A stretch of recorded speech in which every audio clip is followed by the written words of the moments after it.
The sermon this weekend is the last in the series, Mentors for a Crisis.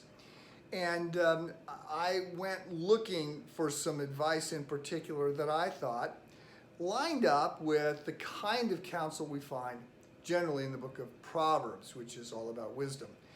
And so talked a little bit about the book of Proverbs and talked a little bit about the kind of advice that's out there about managing a crisis that we find in all kinds of business publications. And said there's a difference here often, and in particular the person that I found that was doing some things right that resonated with me was David, who we have a lot about in the Bible.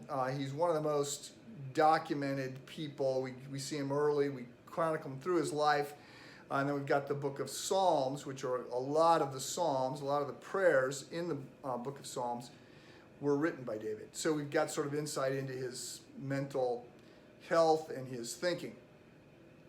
And so I said there's all these different stories about David. The one that I went back to is one easy to overlook, and it happens in the story of David and Goliath, made famous, again, most recently by Malcolm Gladwell in his book.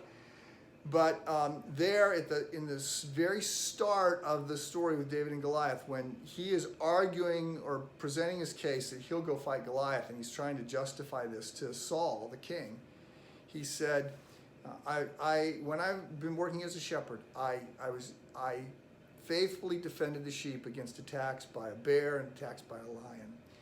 And God delivered them into my hands, and he will deliver this lion, this bear, this big monster into my hands as well. And in fact, that happens.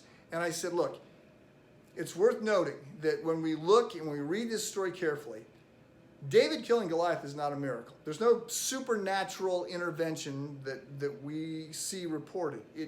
David is successful in killing Goliath because he was prepared to kill Goliath, and he had become prepared when no one was watching.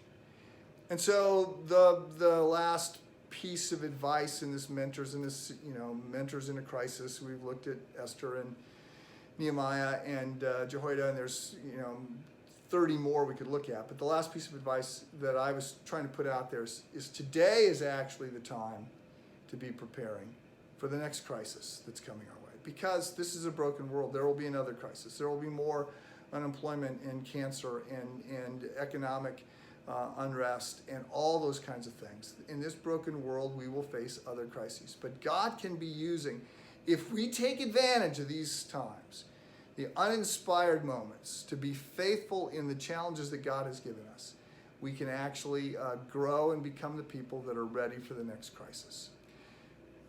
Hope you have a great study.